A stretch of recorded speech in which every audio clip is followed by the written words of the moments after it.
This PowerPoint is going to go over the reproductive system, and we will start with the male reproductive system. Before we get started, I would like to identify or define some terms that are important when speaking of the reproductive system. The term gonads refers to the reproductive system organs that produce the sex cells and secrete sex hormones. In the case of males, the gonads are the testes. In the case of females, the gonads are the ovaries. The sex cells produced by the gonads are called the gametes. In males, the gametes are the spermatozoa.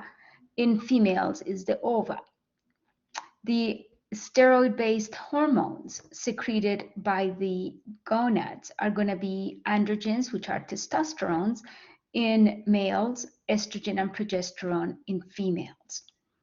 We will refer of accessory organs are all of the ducts, glands, and external genitalia of the reproductive system. So you should have clear what are the gonads of the and the gametes of the female and the male reproductive systems. Back to male reproductive system, the organs, as I mentioned, the gonads are the testes. The testes will produce the gametes, which are the sex cells. In case of males, that's going to be the spermatozoa. The spermatozoa will be moved through a series of ducts or tubes from the testes into the pelvic cavity, and from there they will release through the penis. So the ducts that move the spermatozoa are going to be for starters, the seminiferous tubules, which are actually found within the testes. And those are the tubes where the spermatozoa are developed. From the seminiferous tubules, the sperm will travel through the straight tubules, the ready testes, and the efferent ducts into a tube called the epididymis that will take the spermatozoa into the pelvic cavity. Let me get that back. The epididymis will actually store the spermatozoa. The epididymis is also in the testes, and from there it will be moved into the vas deferens or ductus deferens. From there, it will be taken into the pelvic cavity. The vas deferens joins with the ejaculatory duct, which in turn joins with the prostatic urethra, membranous urethra, and finally the penile urethra. You should know the ducts that are found in the male reproductive system that move the gamete from the gonad, the testes, to all the way into the pelvic cavity. Along the way of these ducts, there's a series of glands, 3 of them, the seminal vesicle, the prostate gland, and the bulbourethral gland that will secrete semen that will help the spermatozoa move along and survive in the environment of the ducts. The external genitalia is the copulatory organ, which is the penis, the scrotum, which houses the testes outside the body. Sex hormones secreted by the gonads, the testes, are going to be testosterone. These are secreted by the interstitial cells of the testes. So here's a depiction of the male genitalia. I can see here the testes housed inside the scrotum. This is the place where the spermatozoa will be produced.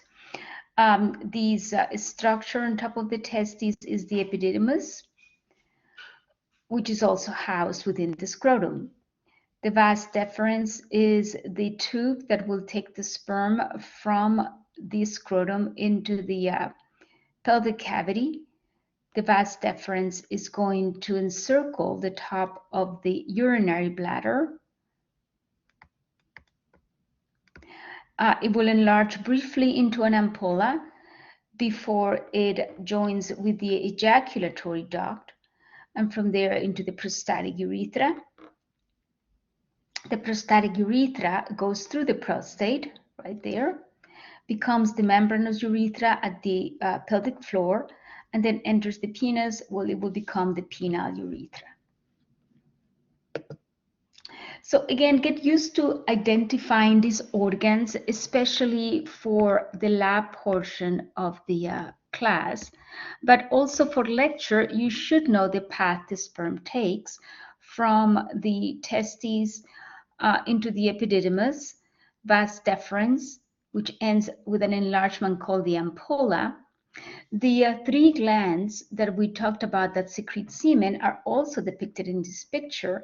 Here's the seminal vesicle, which is the first of these three glands. Here's the prostate gland, and here's the bulbourethral gland. Remember that the male urethra has three parts: the prostatic urethra, membranous urethra, and spongy urethra. The scrotum is the part of the male genitalia that houses the testes. This is a sac of skin and superficial connective tissue fascia. It hangs outside the body because the sperm production requires a lower core temperature. About 3 degrees centigrade lower than body temperature is needed for sperm production. Here's a frontal view of the male genitalia. You can see here the testes, and notice that they are color white because of the connective tissue that envelops the organ, which is the tunica albuginea. The tunica vaginalis is another layer of connective tissue outside of the tunica albuginea. The scrotum is the skin sac that houses the pelvis, the testes. There are two series of muscles around this area: the dartos muscle, which will wrinkle the scrotum, and the cremaster muscle, which is found in the spermatic cord, which is a structure that houses the vas deferens. The cremaster muscle will bring the testis closer to the body when it's cold, and farther away. It will relax and move them farther away from the body when it is warm, to keep the testes at the appropriate temperature for sperm production.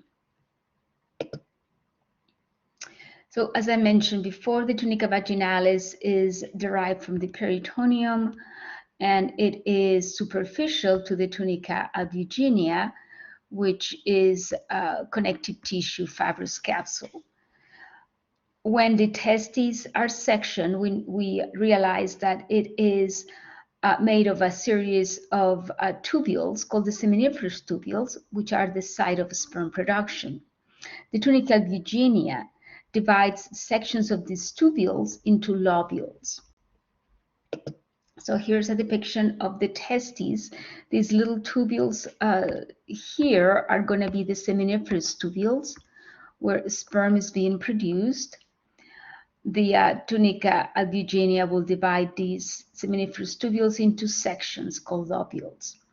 From the seminiferous tubules comes the straight tubules that will bring the sperm into a network of tubes called the retitestes.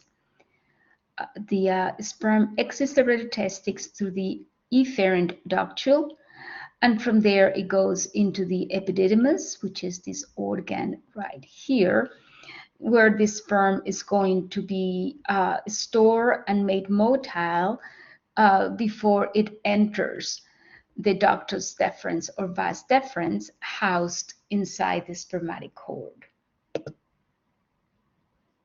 So again, review the path the sperm takes from the seminiferous tubules through the straight tubules, the retitestes, efferent ducts, and the epididymis, until it finally arrives at the vas deferens.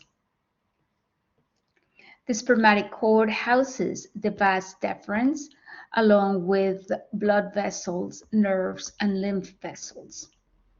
Blood vessels are going to be the spermatic artery and the spermatic vein. This is a cross-section of a seminiferous tubule, which is the site of sperm production. Notice that this cross-section gives us a view of the cells that are developing into sperm, and then at the lumen of the tubule is where the sperm will be found. In between seminiferous tubules, there are these clusters of cells called the interstitial cells. They're found outside of the seminiferous tubules, and these are the cells that secrete the male sex hormones, which are called androgens, the most important one being testosterone. The epididymis is these convoluted tubules that are going to store the sperm and render it from a non-motile cell to a motile cell. The epididymis has a head, a body, and a tail. The tail will join with the vas deferens or the ductus deferens. The vas deferens or ductus deferens passes through the inguinal canal on its way to the pelvis. It encircles the urinary bladder and then expands into an ampulla. The ejaculatory duct comes out of the seminal vesicle, and the ejaculatory duct will join with the vas deferens, which then will join with the prostatic urethra. A vasectomy is a procedure that ligates or cuts the vas deferens to prevent sperm from being ejaculated. This is a method of birth control which is nearly 100% effective. The penis is made of a specialized tissue called spongy tissue, which is a highly vascular tissue. The urethra, as it travels through the penis, is called the spongy urethra or penile urethra. The spongy tissue or erectile tissue is made of a network of blood vessels, smooth muscle, and connective tissue. There are three areas where spongy tissue is found. The corpus spongiosum is encircling the penile or spongy urethra, and on either side we find two columns of spongy tissue called the corpora cavernosa. A male erection takes place when the spongy tissue fills with blood, causing the penis to enlarge and become rigid. Here's a longitudinal and a cross-section of the penis that allows us to view the spongy tissue. Notice the spongy or penile urethra right here, or in the cross-section it will be located right here. And the blue tissue surrounding the spongy urethra is going to be the corpus spongiosum. On either side of the corpus spongiosum are these columns of spongy tissue called the corpora cavernosa. Remember that the urethra, male urethra, has three portions: the prostatic urethra that travels through the prostate gland, the membranous urethra, which travels through the pelvic floor, and the spongy or penile urethra, which travels through the penis. Here we can identify these three parts of the urethra. Here is the prostatic urethra. Briefly, here is the membranous urethra, and here is the spongy or penile urethra. We have mentioned that there are three glands that supply semen along the path that the sperm takes. The first of these glands is the seminal vesicle, which produces a viscous alkaline seminal fluid filled with food nourishment for the sperm some ascorbic acid, a coagulation enzyme called vesiculase, and prostaglandins. The vesiculase would coagulate the sperm and allow it to better travel together through these tubes, whereas prostaglandins will cause contractions of the urethra that will move the sperm along, and it will also cause contractions inside of the female vagina to again move the sperm along. The seminal vesicle secretes about 70% of the volume of semen. The duct of the seminal vesicle joins to the duct deferens to form the ejaculatory duct. So you should be able to answer these questions. The functions of the cremaster and dartos muscle, the reason why the testis is housed outside of the body, the connective tissue covering the testes.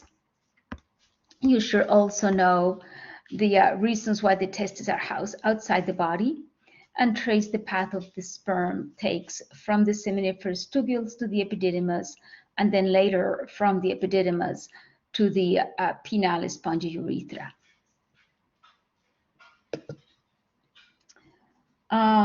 You should know what is a vasectomy, what is a spongy tissue, and where it's located, and circumcision. We haven't really talked about circumcision.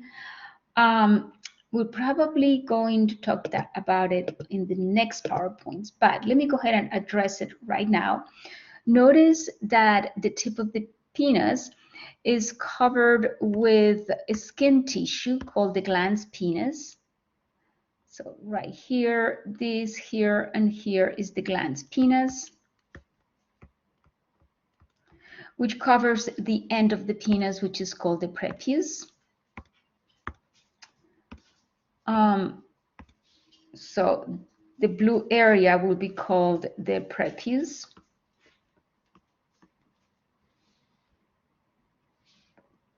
So the purpose of a circumcision is to remove the glans penis.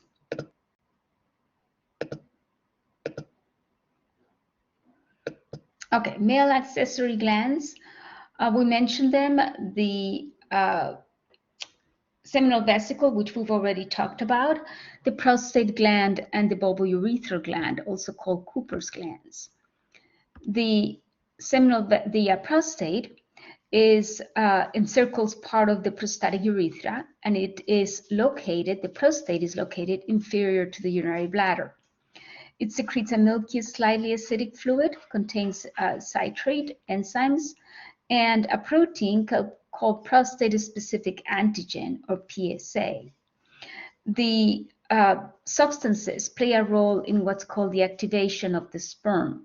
Activation of the sperm helps to make the sperm motile. The process began in the epididymis and makes it capable of fertilizing the ova, the egg. Prostate-specific antigen, or PSA, is a protein unique to the prostate gland. It is secreted, or it sheds into the blood, and so high levels of PSA protein, which is also called an antigen because proteins are antigenic, signal an enlarged prostate gland.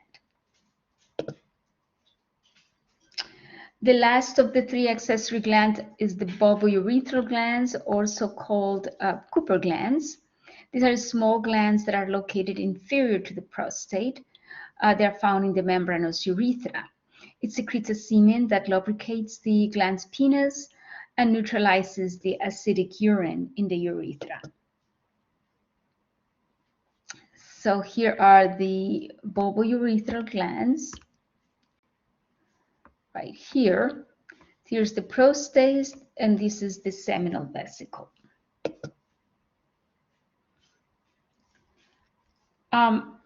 So the semen is composed of nutrients for the sperm, like fructose, prostaglandins, which decreases the viscosity of mucus in the cervix and stimulate what's called reverse peristalsis, in the female vagina and uterus, so that it moves on the sperm towards the uterus and then towards the uterine tubes.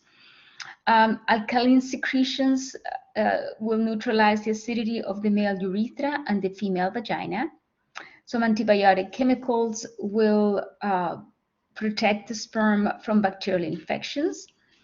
Clotting factors will coagulate the semen after ejaculation so that it can move it along easier. Each ejaculation secretes about 2 to 25 mL of semen containing 20 to 150 million sperm per mil. So that will translate into over 40 to 300 million sperm per ejaculation. So again, list the seminal glands, their location, and the type of fluid secreted, and know the composition and function of semen. So the male sexual response is a play of the autonomic nervous system, where both parasympathetic and sympathetic branches of the nervous system play a role. During the initial male sexual response, the erection is due to parasympathetic nervous system innervation of the blood vessels in the spongy tissue of the penis. This is a very unique situation because if you remember from previous chapters, it is the sympathetic nervous system that innervates blood vessels, constricting them. These are the only blood vessels that actually have parasympathetic innervation, and the parasympathetic nervous system will relax the smooth muscle of the blood vessels, causing a flow of blood that is going to cause the erection, the engorgement, and the stiffening of the penis. So this initial sexual response is a parasympathetic response. The parasympathetic nervous system also causes the secretion of nitric oxide in blood vessels, which again relaxes the muscles and cause the erection as the blood vessels fill with blood. So there's the expansion of the corpora cavernosa, which compresses and drains veins and maintains the engorgement. The corpus spongiosum keeps the urethra open. Impotence is the inability to attain an erection. Following the initial sexual response, the sympathetic nervous system takes over and causes the propulsion of the semen from the male duct system and the ejaculation of the sperm. During that response, ducts and accessory glands will contract and empty the semen into the ducts. The sphincters of the bladder will constrict to prevent expulsion of urine. This will be the internal and external urethral sphincters. Bulbous spongiosum muscle will contribute to the erection and ejaculation. So this is showing the location of the bulbous spongiosum muscle right there.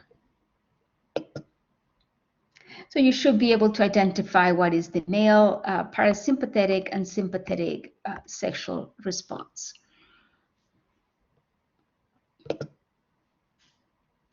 Spermatogenesis is the process that makes sperm in the seminiferous tubules. So remember that this process happens in the testes, in the seminiferous tubules of the testes. The process starts at puberty, and it starts with stem cells in the seminiferous tubules, which are called spermatogonia. Remember that cells in the body are diploid, containing two sets of chromosomes, one that the cell received from father, another one from the mother. So human beings have 23 pairs of chromosomes. Gametes, however, which are the sex cells, are haploid, containing 23 chromosomes, not 23 pairs of chromosomes. The process that creates a gamete or a haploid cell is called meiosis.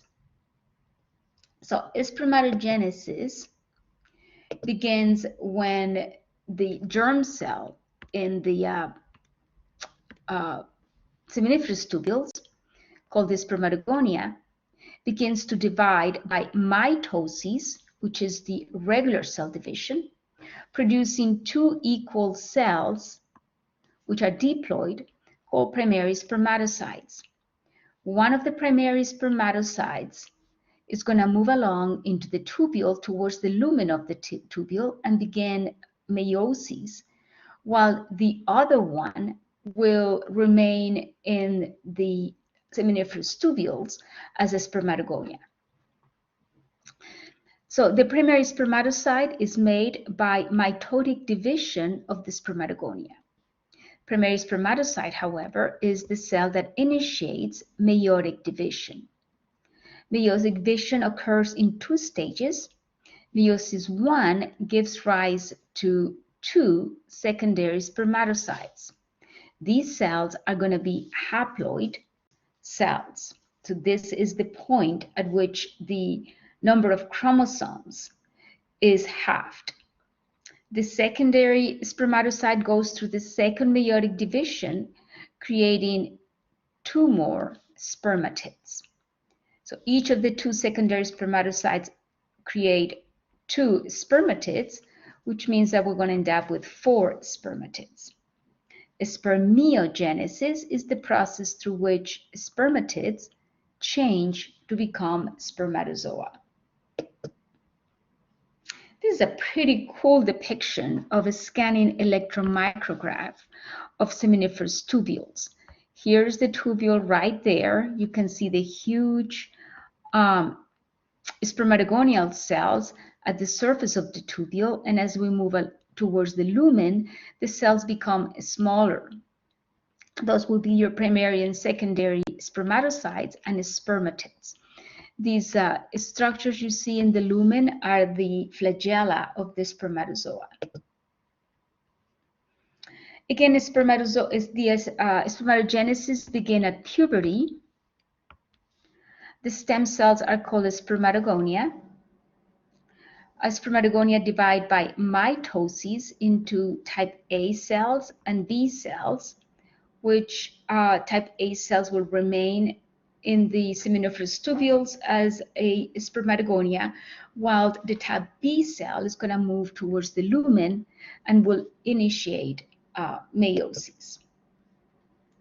So here we have the spermatogonia going through mitosis and creating the primary spermatocytes, which in turn are going to divide by meiosis and create two secondary spermatocytes.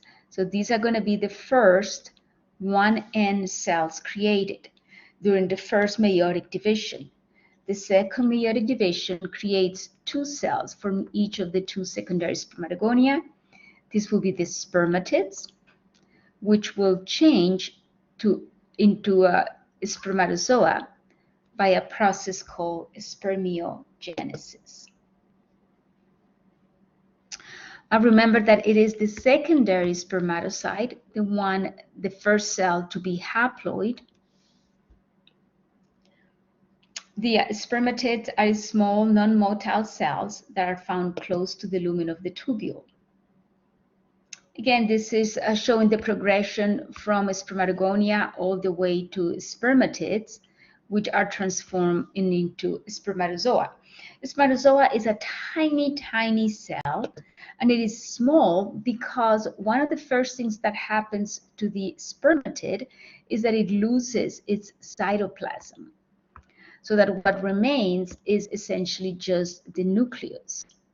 On top of the nucleus, a sac forms called the acrosomal vesicle that will be filled with enzymes that will help the spermatozoa fertilize the egg.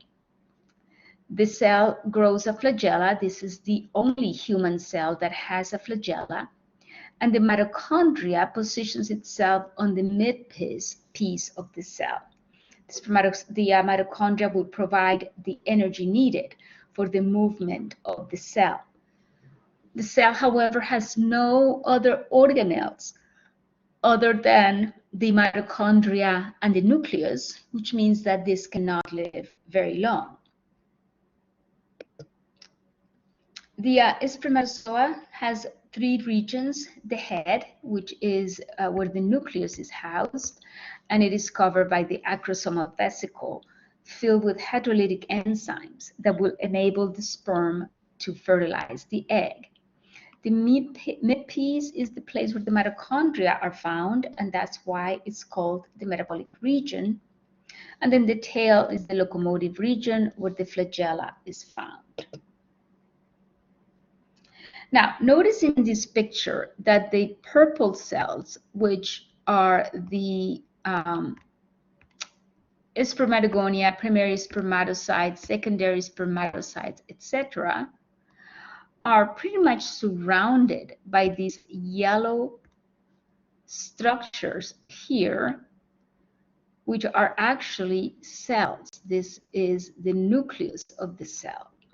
The cells are called sustentacular or Sertoli cells that completely surround these spermatogonia, primary and secondary spermatocytes. The function of the sustentacular or Sertoli cells is to secrete testicular fluid into the lumen in order of the seminiferous tubules in order to transport the sperm. It also creates tight junctions called the blood-testis barrier, which is going to be crucial to the survival of the sperm. In the basal compartment, we find the spermatogonia and primary spermatocytes. The blood-testis barrier is going to separate the basal compartment from the adluminal compartment, where we have the meiotically active cells, the secondary spermatocyte and the spermatids. So the blood-testis barrier is represented here by this red line. And what the blood-testis barrier will do is it will protect the spermatozoa from the immune system of the host. Because the spermatozoa are one-end haploid cells, as a matter of fact, pretty much all these cells, starting at the secondary spermatocyte, are going to be haploid cells, expressing proteins that regular cells do not express. The immune system of the host will recognize these cells as foreign and mount an immune response against them. So these cells have to be kept away from the immune system. So these tight junctions are forming the blood-testis barrier, which prevent sperm antigens, meaning proteins, from escaping into the blood, where they will activate the immune system into creating antibodies against the sperm. This has to happen because by the time spermiogenesis begins, it's late in life during puberty, starting at puberty, when the immune system is already developed. Female reproductive organs or cells do not have this problem because the process begins early in life. So you should be able at this point to know the steps of spermatogenesis, the function of the spermatogonia, what are the primary and secondary spermatocytes, whether these cells are haploid or diploid, distinguish what is spermatogenesis, what is the function of the sustentacular cells, and what are the parts of the sperm. This concludes the first part of Chapter 25 PowerPoints.